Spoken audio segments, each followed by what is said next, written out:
Pessoal, está começando mais um novo episódio do podcast Observatório da Pesquisa. Esse é um espaço dedicado à reflexão, ao conhecimento e ao diálogo sobre temas que atravessam a nossa sociedade, a ciência e a experiência humana. Eu sou o Hugo Rosso, professora Vai Célia. lá. Eu sou a Célia Souza, né? Eu cuido do Observatório da Pesquisa no Grupo Uniesp, e hoje nós estamos trazendo aqui a doutora Leni, que vai trazer um assunto que está aí em todo lugar, né? Que é a sustentabilidade e o meio ambiente, que, assim, é o nosso presente, é o nosso futuro, se nós não cuidarmos, né?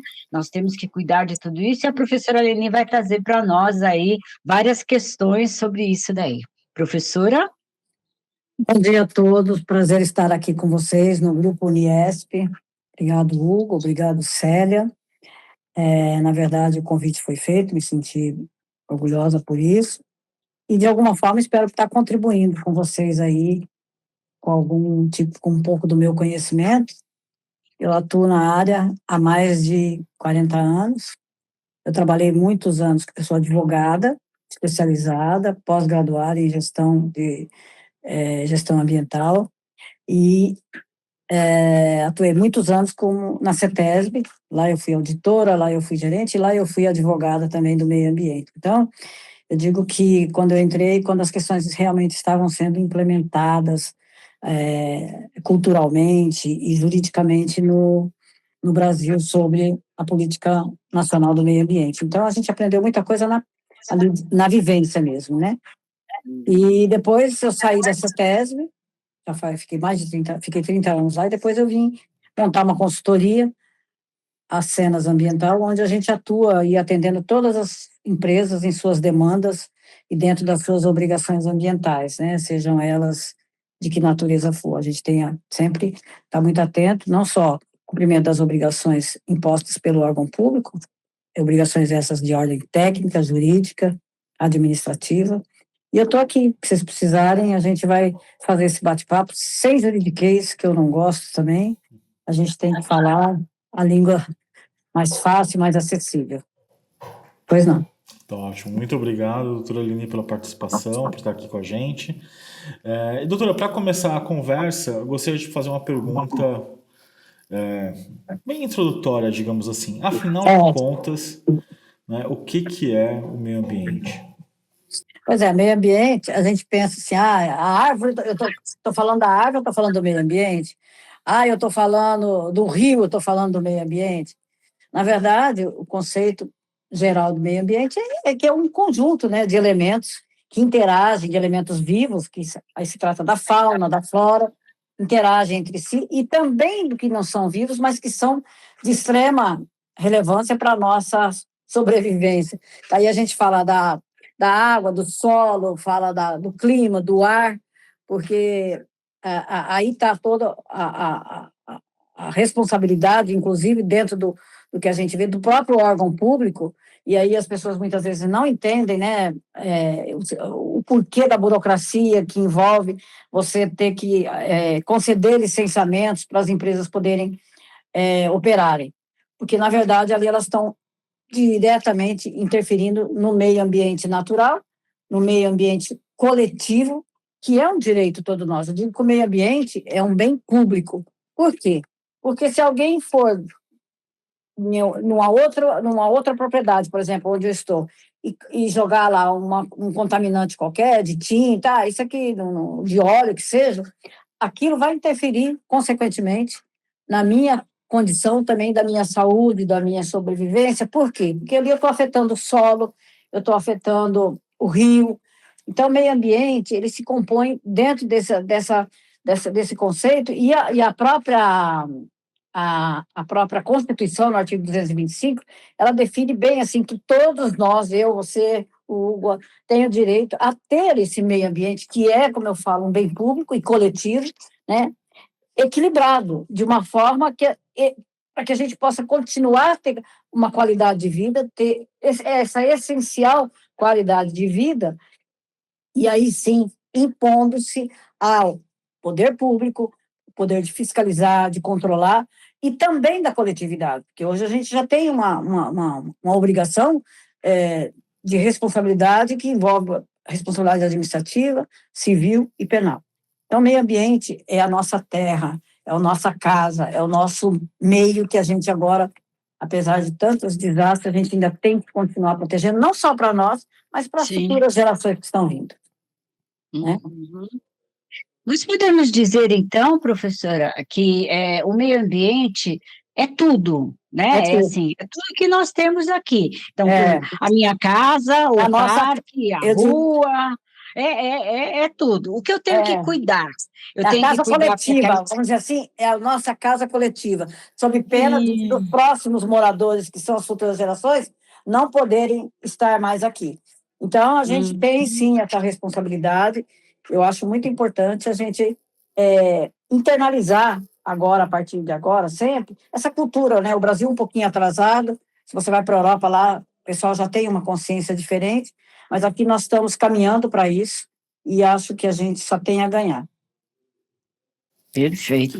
E esse cuidado, né, essa consciência que se busca desenvolver, é isso que chama-se de sustentabilidade, ou sustentabilidade é uma outra coisa que também envolve... Eu gosto de começar, quando a gente fala sobre sustentabilidade, porque as pessoas que, quando vão falar de meio ambiente, falam, não, tem que promover o desenvolvimento sustentável. Bom, aí você pergunta, mas o que é o desenvolvimento sustentável? Aí é apenas uma frase, um conceito, o que tem a ver o desenvolvimento sustentável? Na verdade, a palavra-chave é conciliar. É conciliar o desenvolvimento econômico com a preservação do meio ambiente. Óbvio que a gente não pode só pensar em ganhar dinheiro e esquecer o resto.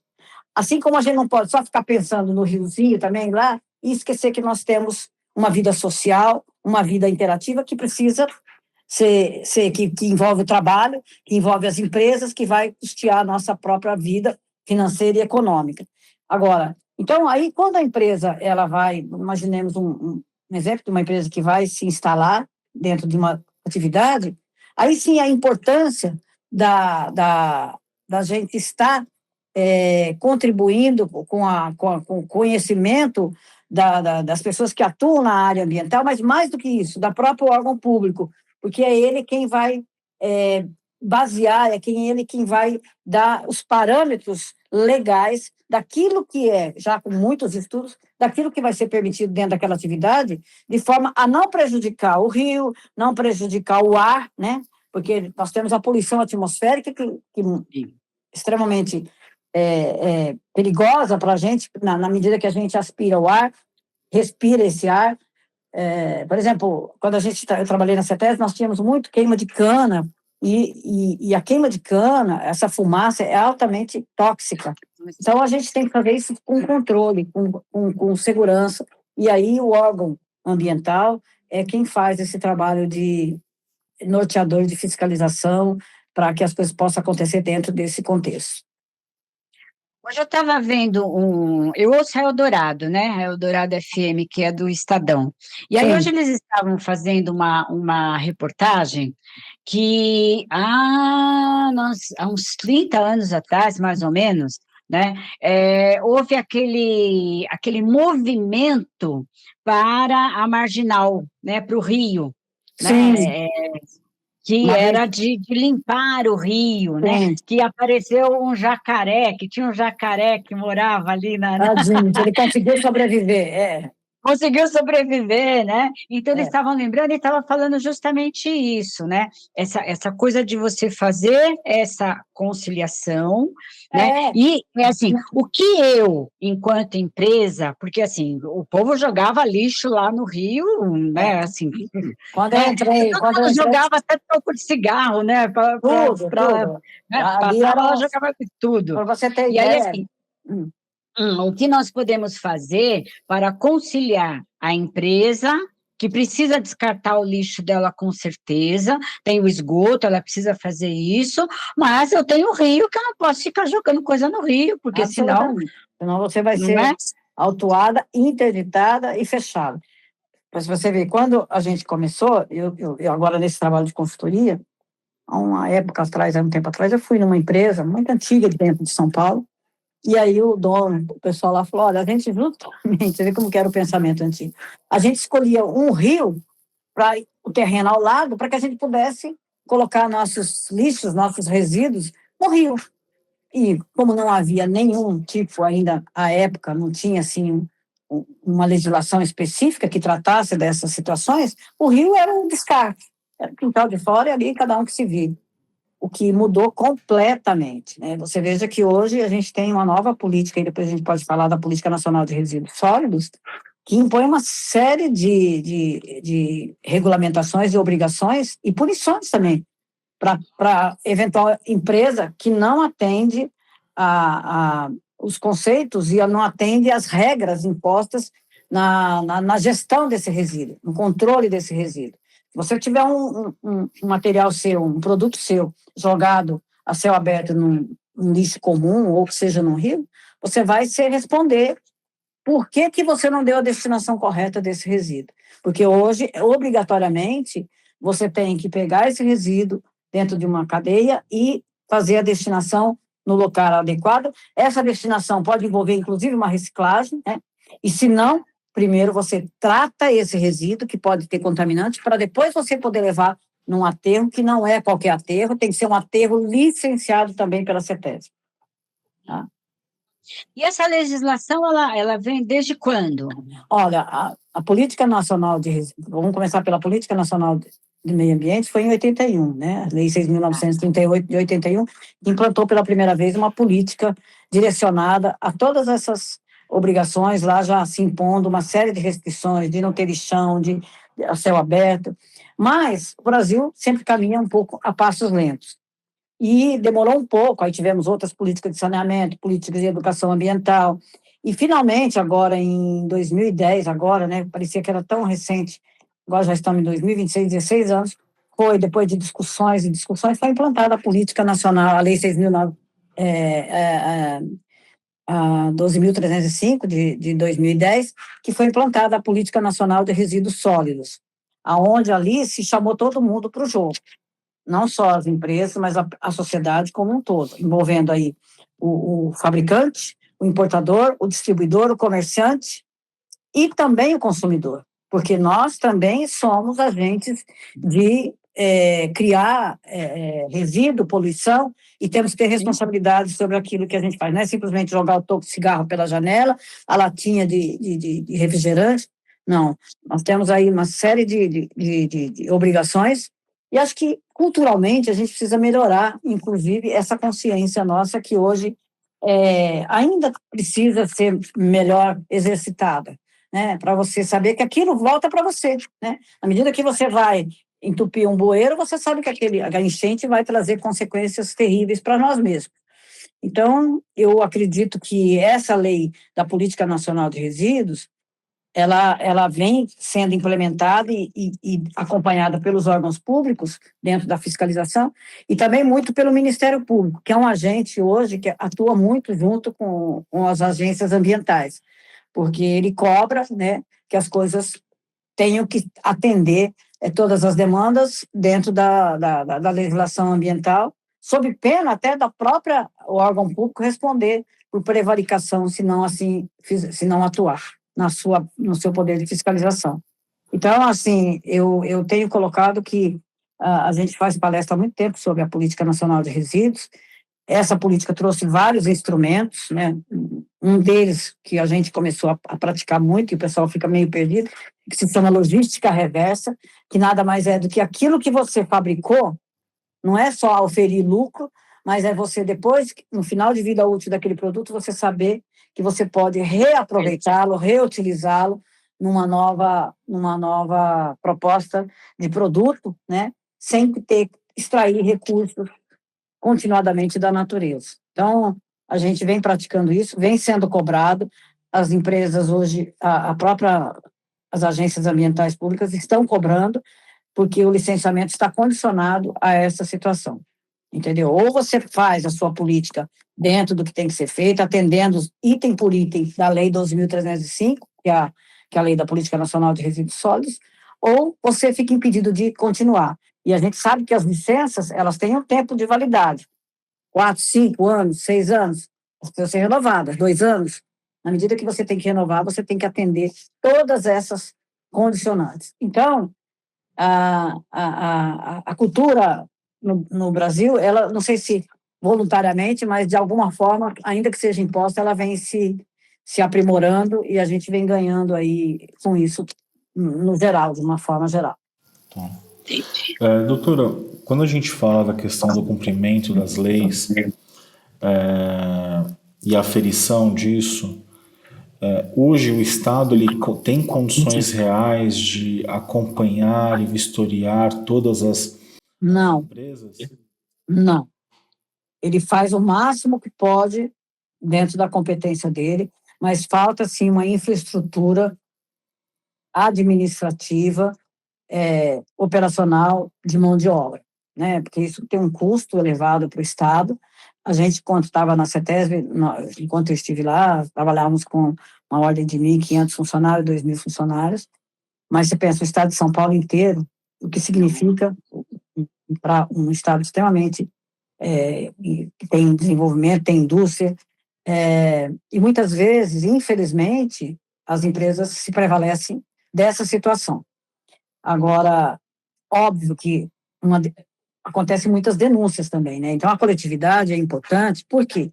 Se ela começar a perceber lá a fumacinha perto da casa dela, numa coloração diferente, ela tem os canais para poder denunciar e pedir aí, sim, a visita do órgão público, do órgão técnico, que vai lá e vai, na pior das hipóteses, dar um auto de advertência, se não autuá-la de uma maneira já direta. Então, a gente conta com o órgão público, tem a CETESB, hoje a gente tem, no nível federal, tem o IBAMA, que são agentes fiscalizadores, controladores, responsáveis pela política ambiental no Brasil. E o órgão que dá suporte bastante também, que é o Ministério Público, né? Agora, eu não apostaria como empresário, não apostaria de que deixar a coisa acontecer, não. Eu acho que depois o custo é muito maior. Por quê, Hugo? Porque você vai comprometer não só o seu dinheiro, porque você vai ter que pagar multas, e as multas não são baratas, são multas caras, que são, se forem residentes, muito mais, mas você paga, hoje a sociedade está num ambiente de muita comunicação, ou seja, a interatividade dentro das redes sociais, isso vai ser divulgado, e o teu produto vai ter um comprometimento da marca com aquela pecha de que ele não está sendo responsável, que ele está poluindo, que ele está contaminando o meio ambiente. A sociedade como um todo começa a fazer uma seletividade dentro desses produtos. Então, é um valor intangível, mas é um valor muito importante que você tem que pensar enquanto investidor. Contrariamente a isso, se você pensar numa empresa que tenha esse compromisso com a sustentabilidade, ela vai num patamar diferente de se destacar e de ser priorizada no momento do consumidor final escolher o produto. Eu acredito muito nisso. Na Europa na Europa, nos Estados Unidos, as coisas acontecem. Agora, aqui, a gente já começa a ter essa vertente também. E acredito que, eu sempre falo, sabe, você tem que estar com a sua ficha limpa aí, não ter nenhum registro dentro do órgão público, porque eventualmente pode acontecer um incidente, e o próprio órgão público tem que te analisar, mas sob uma perspectiva de que você é uma pessoa, de que a empresa tua é responsável, acidentes acontecem, imprevistos acontecem, mas que ela é comprometida com essa questão ambiental. Sim. Eu tenho só mais uma pergunta aqui antes de passar para a professora Célia, só para fechar esse tema. Dentre as empresas que hoje cumprem legislação ambiental, a senhora enxerga que existe um crescimento das empresas que cumprem por conceito versus as empresas que cumprem apenas por obrigação? Por obrigação? Eu acho que hoje ainda, não sei, eu acho que 70% aí, eu penso que ainda vai porque sabe, o custo de não cumprir é muito alto. Primeiro que você não pode operar sem licença ambiental é crime ambiental, você vai responder na figura do diretor, na figura do representante legal da empresa, crime ambiental, você pode sofrer penas até de privação de liberdade, fora as multas, que são bastante significativas, de valores montante bem alto. Mas a gente tem talvez 30% aí hoje, eu quero acreditar nisso, que faz isso de amor.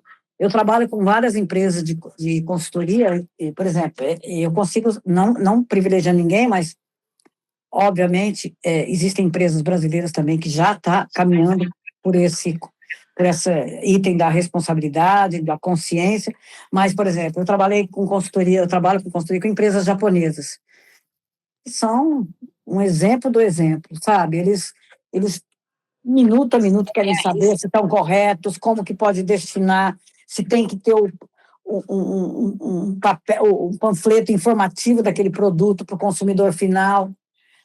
E essas empresas fazem toda uma diferença. O próprio órgão público quer utilizá-las como modelo, né, de responsabilidade. Eu trabalho com empresa japonesa, alemã, suíça. Nossa, você vê assim um compromisso e uma preocupação em cumprir as regras e a legislação ambiental com muita seriedade. As empresas brasileiras ainda estão aprendendo a lidar com isso e tentando ver isso não como um prejuízo, mas isso como um custo que, na verdade, reverte em favor e não contra a empresa. Eu acho que isso é muito importante. A imagem da empresa fala muito sobre o produto dela também. E a meio ambiente, sustentabilidade, é o que vocês falaram. É a pauta de qualquer assunto hoje, em que esfera a gente estiver, né? Agora, que ótimo, tá? Nós estamos aprendendo um monte aqui. Agora, é assim, nós estamos aqui falando de empresa, tá? Então, só para ficar... porque, assim, eu posso falar empresa, mas, de repente, eu não falo do agricultor. Mas o agricultor também é uma empresa. Também, nossa, extremamente responsável. Porque às vezes a gente está falando aqui, empresa, quem está ouvindo pode falar assim, não, jurídica, pode ser a pessoa física também, agricultores, eles trabalham com uma situação que é muito, apesar de que me surpreendentemente, a cadeia do agricultor, por exemplo, que tem a questão da logística reversa, que usa muito veneno, né, na plantação, o uso desses recursos, eles cumprem rigorosamente a questão da logística reversa. Eles devolvem a embalagem dos produtos, eles fazem... o Brasil é líder, apesar de não ser uma coisa boa, né, dentro dessa cadeia, mas ele é líder na questão de cumprimento da logística reversa, de devolver as embalagens desses artifícios que são usados aí dentro desses produtos que contaminam, que causam aí para poder utilizar na plantação, entendeu? Ele é bom.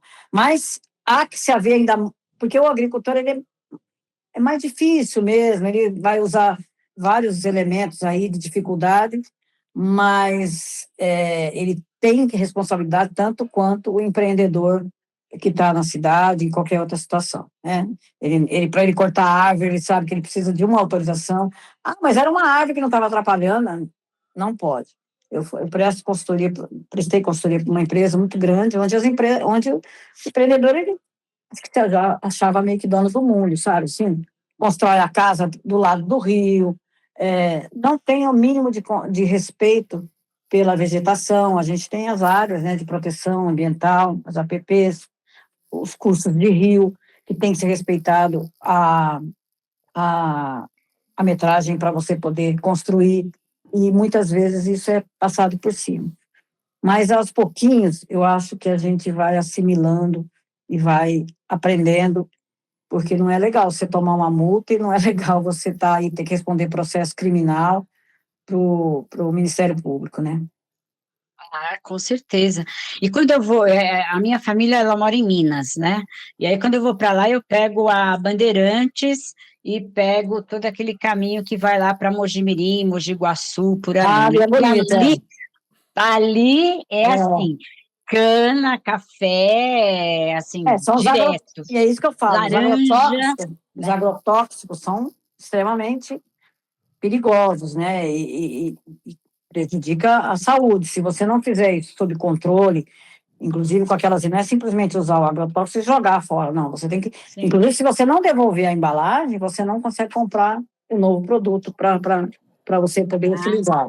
Então, existe um rigor muito grande hoje sobre essa questão aí dos agrotóxicos na zona rural, com os agricultores, que é bem interessante, e assim, eles cumprem, faz o dever de casa.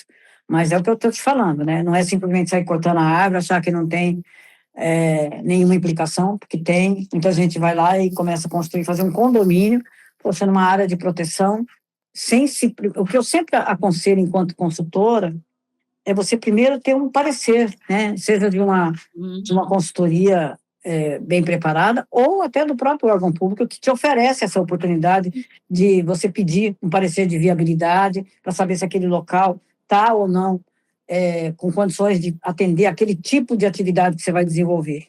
Porque senão você acaba investindo um valor e não o negócio acaba não podendo ir para frente, porque ao passar pelo crivo do órgão público ambiental, ele vai falar, não, aqui essa atividade, eu já tive vários casos, essa atividade não pode se desenvolver nesse lugar, você tem que procurar um outro lugar. Então, assim, existem uma mescla de muitas situações, né? Mas eu quero crer que a gente, como eu estou te falando, a gente vem aprendendo a duras penas, mas está aprendendo. Mas é interessante que nesse caminho que eu faço, né, tem muita plantação de laranja, cana-de-açúcar e café, né? Café mais perto lá de Minas, mas aqui em São Paulo é cana-de-açúcar e laranja, né? E você vê que entre os espaços das plantações, existem os espaços que eles plantam a vegetação, né? Eles têm que preservar, né? Não. Qualquer... tudo. Então, tem que ter um pedaço com uma vegetação, com árvores, etc., né? Sim, tem que ter um pedaço da plantação. Aí você percebe que tem os pedaços que eles têm a plantação deles, né? O produto Mas deles. Mas tem uma parte da área preservada, sim. Isso, eles têm uma parte da área preservada. Isso acontece muito também, muitas vezes, em instalação de condomínios, loteamentos. Você passa por um regramento também, onde você tem que ter a parte da reserva legal, aonde você vai instalar esse condomínio, tem que ver toda a parte dos entulhos, dos resíduos, aonde serão, né, do esgoto, tudo isso tem que ser previamente analisado para que não aconteça nenhum tipo de surpresa aí. E, na verdade, o processo trava, né? Você não consegue andar com o processo se você tiver agir sem estar atendendo esses limites e essas diretrizes que são estabelecidas pelo órgão público. Né? Existem 3 licenças: prévia, instalação e operação. Né? Então, você, para operar a sua empresa, seja lá que ramo for, você tem que primeiro passar pelo crivo do órgão público. Bom, deixa eu olhar primeiro na licença prévia se é possível se instalar nesse local. Eu preciso ver a vizinhança. Qual é o impacto que eu vou gerar para essa vizinhança? De odor, de barulho, entendeu? Então, tudo isso tem que ser considerado. Eu tenho uma dúvida aqui, doutora. Quando a gente fala de uma grande empresa, né, um grande empresário, um investidor, geralmente existem recursos ali para buscar todas essas informações e adequar o seu negócio da melhor forma possível. Né? Eu imagino quando a gente fala do pequeno produtor, o pequeno empresário, a pessoa que está ali, que não dispõe dos mesmos recursos. Sim. Como que funciona hoje o processo de educação ambiental e orientação para que essas pessoas elas possam começar, que elas possam operar de forma que elas não... Esse cuidado, Exatamente, que elas não prejudiquem o meio ambiente. Na verdade, o próprio órgão ambiental, ele tem lá telefones, né? Por exemplo, a CETESB, ela tem vários municípios do estado de São Paulo. Ela disponibiliza um telefone público, né? Que se a pessoa não vai ter o consultor, ela previamente deve ligar para esse 0800, tem aí o número da CETESB, se for lá em Piracicaba, por exemplo, se for Mogi das Cruzes, ela vai acessar e vai nesse, ou por telefone, ou mesmo no site da CETESB, ela vai pedir esclarecer essas dúvidas e essas obrigações. Se ainda assim ela tiver com uma dúvida e não consegue resolver, ela vai solicitar formalmente, por e-mail, uma reunião com o próprio órgão ambiental e levar e colocar na mesa, olha, eu quero fazer isso, isso, isso, o que eu tenho que fazer? E o órgão público a CETESB, falando em CETESB, ela vai dar o direcionamento, né? Agora, é bom saber que muitas vezes envolve vários itens, não é só um, né? Às vezes você vai ter que ter um biólogo, porque envolve você ver o tipo de vegetação que tem naquele local. Às vezes você tem que chamar também uma pessoa, porque ali teve uma empresa muitos anos operando, e pode ser que ali esteja uma área contaminada, e você não pode simplesmente se instalar num local onde tem uma área contaminada, senão você comprou um problema que você vai pagar muito caro para poder ser resolvido. Então, previamente, você tem que analisar isso tudo com muita segurança para você poder, então, definitivamente dar ali o ok e falar, não, vamos instalar nossa indústria aqui. A gente tem feito... Os também tem algo semelhante? Em outros estados? É. Todos. De uma forma geral, a política nacional do meio ambiente, ela abrange todos. Óbvio que tem estados como São Paulo, Minas, Santa Catarina, Paraná, eles têm uma condição melhor de mão de obra, de atuar e de operar. Mas os outros estados também, surpreendentemente, até outro dia acho que foi o Pará, também estão na mesma dinâmica, porque tem, como eu falei, tem Ministério Público por trás e todo mundo tem que correr e dar esse cumprimento, né? São Paulo posso garantir que é uma atuação bastante rígida, né? E a gente tem que atender sob pena de realmente os processos não caminharem. A gente tem esse trabalho, e eu gosto de ter, como eu trabalhei na CETESB, a gente também tem que saber trabalhar, fazer o trabalho de uma forma que facilite o pessoal da agência, o que vai analisar, o técnico da CETESB. De forma que quando você manda um processo, você vai protocolar, você vai dar direcionamento inicial, start para aquele processo, você tentar reunir toda a documentação para não ficar fazendo com que esse processo vá e volta. Isso é um dos elementos que dificultam, muitas vezes, a liberação de uma licença. Então, você estando bem amparado, esclarecendo todas as suas dúvidas, sabendo que todos aqueles itens têm que ser cumpridos, aí você reunindo tudo isso, aí sim você protocola, que com certeza vai fluir, vai andar o processo, né? Senão, se você já chega lá sem procuração, ou com estudo, aí você já comprometeu tudo. Aí, mas por que a CETESB demora? Poxa, quando ela fez aquele tempo todo para analisar, volta para a fila. Infelizmente é assim. Uhum. Agora, uma pergunta é assim, em relação aos cemitérios, porque o cemitério, ele contamina o solo, né? Existe em relação resolução. aos cemitérios, por exemplo. Existe resolução específica do CONAMA, né? Do Conselho Nacional de Meio Ambiente, para tratar de forma específica dos licenciamentos do cemitério, onde tem uma série de condicionantes e exigências a serem cumpridas. Não é tão simples assim você instalar um cemitério, justamente por isso, porque é um fator de contaminação. Eu acho que no futuro a gente vai caminhar para um crematório, viu? E a gente tem muito essa questão, mas há que se ter muita atenção, né, com isso, e a CETESB tem aí, não, a CETESB não, Ministério do Meio Ambiente, a gente tem aí toda a resolução tratando desse tipo de atividade. Assim como tem um regulamento específico para posto de gasolina, né? Que também, depois de muito tempo hoje, você licenciar um posto de gasolina, tem uma série de requisitos legais específicos, assim como é para o cemitério. Porque nós temos, assim, por exemplo, aqui em São Paulo, né, você tem cemitérios dentro da cidade, né, porque, assim, eu me lembro, quando eu era criança... Isso mesmo. Os cemitérios eram lá longe, né, então aqui era a cidade e, no geral, né... Mas a cidade cresceu... O cemitério era lá em cima, né, longe, para chegar lá você tinha que andar a cidade quilômetro. Chegou... E a cidade chegou. O cemitério da Consolação é aqui no meio no meio. Da Paulista, né? É um patrimônio lá, porque tem as celebridades antigas todas enterradas lá, né? Exato. E ele era distante, né? Ele era no alto, é longe. Então, é assim, isso também tem um olhar. Tem um olhar, óbvio, porque a gente tem que pensar naquilo que eu estava falando, né? Hoje em dia, a contaminação do solo, ela tem consequências seríssimas para a saúde humana e a gente não pode permitir isso.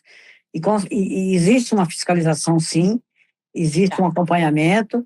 Outro dia alguém, não sei se é do Paraná, que me ligou que queria instalar um cemitério numa cidade, eu não lembro nem qual é a cidade. Eu falei, pode, então peraí, vamos analisar, eu tenho que ir aí para a gente ver aonde você vai instalar esse cemitério, acompanhar, pegar a resolução e ver todos os itens que a gente tem que cumprir de exigências para pensar na instalação desse cemitério.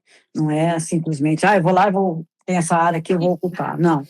Eu acho que a gente tem que usar o conceito da lei do meio ambiente, a lei principal, que é o princípio da prevenção e da precaução. Então, antes de acontecer, você tem que analisar, por isso que existe o licenciamento, está dentro do princípio da prevenção, onde, primeiramente, você oferece a documentação, oferece o teu projeto, e o órgão ambiental vai ler aquilo, vai verificar as condições e onde vai ser feito aquilo, para ele poder analisar. Isso está dentro do princípio da prevenção. De repente, você vai lá e cortou um monte de árvore, cortou uma série de árvores lá, e aí agora eu vou instalar. Mas quem mandou você tirar as árvores numa área que não podia? Então, assim, tudo tem que ser muito visto dentro do princípio da prevenção, porque depois que você cortou a árvore, não tem mais o que fazer, né? Não tem o que você fazer, replantar. Exato. E da precaução, eu uso sempre um exemplo, que, por exemplo, uma vez chegou um rapaz, eu trouxe um equipamento que é o sol para derreter resíduo, né? E, na verdade, não é só você fazer o processo de descaracterização, de destruição do resíduo, mas o que vem depois, quais os impactos que isso vai gerar no ar, desse resíduo que você está trabalhando com ele lá. Então, você tem que analisar um todo, você tem que analisar dentro do princípio da precaução. Esse equipamento oferece a segurança necessária para não sair vapor, para não sair o ar sair mais contaminado, quais as consequências, quais os impactos que vão ser gerados. Então, eu trabalho com empresas assim, em São Bernardo, em outras cidades aí que tem metalúrgica, você tem que analisar isso como um todo, né? Porque tem a poluição do ar, e ela pode ser muitas vezes tóxica e te prejudicar ali dentro da sua condição. Doutora, caminhando agora para o final da nossa conversa, a gente falou bastante sobre empresas, agricultura, mas e para a pessoa comum, né? Eu, a senhora, a professora Célia, os alunos da instituição e qualquer outra pessoa, qual o nosso papel e como que a gente pode contribuir para uma situação mais sustentável? Olha, eu acho que, enquanto cidadão, você tem que pensar que nós estamos aqui de passagem, que a gente tem que pensar também nas gerações futuras. Eu colocaria como pensar no consumo sustentável, né? Isso tem internalizar mesmo esse conceito de responsabilidade, porque a gente vive uma era da descartabilidade, né? Então, assim, hoje em dia, eu acho que até está havendo uma certa mudança, assim, a gente pensando por um lado diferente, né?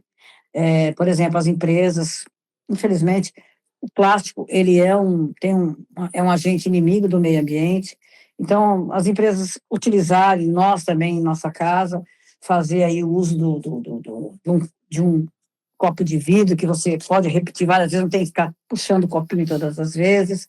Eu acho que, basicamente, o princípio de tudo é a gente, pelo menos, saber separar o nosso...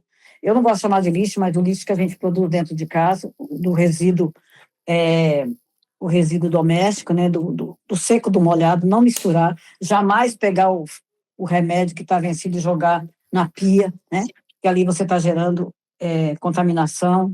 Então, assim, quando a gente vê uma cidade educada, a gente vê, assim, o pessoal colocando aquela geladeira lá fora, que já não tem mais uso, para ser levada e não ser jogada no lixo comum. Então, a gente tem que fazer, dentro da nossa casa, saber separar o lixo orgânico, né, que muitas vezes você pode até reaproveitá-lo, tem gente que faz compostagem e tudo mais. E implementar essa cultura, do do desperdício. Eu acho que o desperdício, tudo vai para algum lugar. E o custo é alto disso. Até quanto tempo? Eu fiz uma visita, eu fui pela 70ª vez em Portugal, e lá eles não têm espaço para ficar construindo aterro sanitário. Lugar extremamente pequeno. Ele falou, então, lá a cultura ambiental de reutilizar, reaproveitar da parte que envolve a sustentabilidade era muito mais aflorada, é muito mais comprometida. Agora, no Brasil, a gente acha que tem para o resto da vida esse espaço, e a gente precisa mudar esse conceito, até para ganhar, né? Porque a reciclagem é uma atividade que traz boa remuneração, traz benefícios para a sociedade como um todo, né? E eu acho que a gente pode melhorar com essa educação a partir de casa. Eu sempre pergunto nas palestras que eu falo, quanto de lixo você gerou? Quanto que você gerou até chegar aqui na sala de aula hoje? Aí, quantos quilos você acha? Quanto você gera por dia? Não sei, doutora, uns 10 quilos. Eu falei, então você vai ser preso, né? E, na verdade, a gente tem que tentar diminuir essa geração de resíduo. Máximo 1 quilo, né? 1,5 quilo, saber o que... As famosas sacolas plásticas, será que você consegue reutilizá-la? Será que você consegue contribuir com essa política de educação e ensinar que a gente pode melhorar o uso desses recursos? Porque tudo é recurso natural, a gente vai extrair mais e daí? Chega uma hora que a gente não tem mais, né? As latinhas de alumínio hoje, que são verdadeiro ouro, né? Para ser reaproveitadas. Então, acho que a gente olhar com amor para o próprio ambiente que a gente vive e saber que nós dependemos desse ambiente para continuar, né? Não só nós, mas as pessoas que virão pela nossa frente. É isso. O que eu tenho percebido é que de uns anos para cá, né, tem aumentado essas empresas que fazem a reciclagem. Então, por exemplo, tem aqui em São Paulo, né, eu não sei se ele atua em outro lugar, mas tem o Instituto Muda, né? O Instituto Muda, ele se instala, então você paga uma taxa mensal, né, para o Instituto, e aí ele coloca no seu condomínio as caixas de reciclagem. Então tem lá, onde você põe o alumínio, onde você coloca o óleo, a pilha, o óleo, exatamente. E onde você coloca, é interessante que eles têm a parte de eletrônicos também, onde você coloca a pilha, essa coisa toda, né? E aí ele tem lá, aí vem é um armário, né? Na realidade é um armário que tem as divisórias, né? Então você vai lá e vai colocando separando. O lixo, e o lixo orgânico coloca no lixo. Exatamente. Exatamente. Essa triagem você tem que fazer, essa separação do lixo que a gente chama de resíduo, né? E aquilo que a gente chama de rejeito, na Política Nacional do Resíduo, a gente chama de resíduo aquilo que você vai reaproveitar, reutilizar. Você tem como fazê-lo, reciclar. E o rejeito é aquilo que, infelizmente, não dá para você aproveitar, seja o papel higiênico, seja fralda descartável. Aí você vai fazer o tratamento adequado e mandar para o aterro sanitário. Não qualquer aterro, mas mandar para um aterro que esteja também com a licença em dia. E com a licença válida, senão você também está mandando para um lugar que também está irregular. Então, a gente tem que ter essa responsabilidade, e a responsabilidade com o teu produto, é importante destacar que ela é compartilhada, você responde até o final de vida útil daquele produto. Então, se eventualmente ele causar algum dano e prejuízo, seja para a saúde, você responde civil, criminal e a multa. Então, a gente tem que estar, assim, muito empenhado em olhar a coisa numa lente com uma amplitude maior de responsabilidade, né? E fazer também, internalizar essa cultura. Eu acho que a educação ambiental deveria estar implementada já. As novas gerações já vêm adquirindo, assim, um olhar diferente para isso, mas acho que poderia ser com mais ênfase nessa forma de ver o planeta, de ver tudo o que está acontecendo e a gente dar a nossa participação e contribuição para a gente... Eu sempre falo, o que é o meio ambiente? Você está apaixonado? Estou, então respira o ar livre. É isso. E também tem aqui perto de casa, tem a farmácia, né? Que eles recolhem os remédios, né? Então, por É exemplo, obrigatório. sobrou remédio, Exato. sobrou embalagem, você Pois vai é. lá, leva lá, olha, Isso. trouxe aqui. Então, aqui na região que eu moro, né? Pelo menos É. aqui em São Paulo, na região que eu moro, tem essas coisas. Então, dá para você fazer esse trabalho, Dá. né? Mas ainda tem E as muitos lugares que não farmácias, elas tem, são obrigadas a mesma recolher. Ela está a dentro dessa recolher. cadeia de responsabilidade compartilhada, junto com o fabricante, com o distribuidor, para ela recolher, assim como lâmpadas, né? Lâmpadas também, o resíduo eletrônico, e ela tem que fazer essa tarefa de casa para depois dar a destinação correta, não jogar no lixo comum. Né? Uhum. Muito Então, bom. Perfeito. Doutora Aline, agradeço a sua participação. desculpa aí, depois que eu falei muito, mas Imagina, de forma alguma. a gente está sempre aqui. Sem dúvida alguma, foi uma conversa muito proveitosa para todo mundo. Já deixamos aqui o convite para a senhora participar conosco mais vezes, né? Que eu acho que esse é um tema que é extremamente amplo. Né? Ele vai embora. Ele vai embora, exatamente. A gente pode falar muita coisa. Tem sido muitas empresas, como estão sendo muito pressionadas a cumprir com a parte da geração e da gestão de resíduos, eu faço muita palestra para empresas, indústrias, né? E também para a comunidade também, né? Eu gosto também dessa participação com a coletividade, né? Uma vez que somos nós que vamos mudar o mundo, né? Exato. Enquanto estivermos por aqui fazendo esse passeio. Depende de nós, né? Depende de nós. Estamos Depende de de nós. passagem, vamos fazer a nossa parte. Tá bom, gente? Perfeito. Foi um prazer, espero ter atendido a expectativa de vocês, de alguma forma, e que a gente continue junto aí nessa empreitada de respirar um ar puro e ter uma vida saudável. Sem dúvida Nossa, alguma. super atendeu, porque assim, trouxe várias questões esclarecedoras, né? De legislação, de como fazer. Não, foi muito interessante vocês também, essa participação de vocês. Eu agradeço também. Super atendeu, quero agradecer imensamente. Em momentos que a gente está falando, você fala o tempo todo da palavra, de repente a palavra agrotóxico não vem na cabeça, você às vezes até, mas faz parte também, porque tudo é no improviso, aí que tá importante é isso, é passar a ideia. Mas a ideia é justamente essa conversa aqui, ó, assim, boa. Não tem script, para mim não tem script. Não tem script. Tá bom. Hugo, mais uma vez, né, o Hugo está aqui com a gente, é o Hugo. Obrigada, organizando tudo, é o Hugo que cuida de tudo, eu só venho aqui bater papo, ele que cuida do resto. Então você bate papo, pode deixar. De repente, um dia a gente marca uma palestra para um grande auditório, que ali também é legal. Boa ideia. O público de vocês, eles gostam. Eu já fiz uma palestra uma vez nas faculdades lá de campus universitário, em Presidente Prudente, para falar sobre essa questão do resíduo. Acho que devia ter quase 1.000 pessoas, 500 pessoas. Eu falei, me senti uma pastora do meio ambiente. Tá bom, gente? Muito obrigada, pessoas. Obrigada. Um beijo no coração de vocês. Um beijo para vocês. Obrigada. Até a próxima. Até a próxima.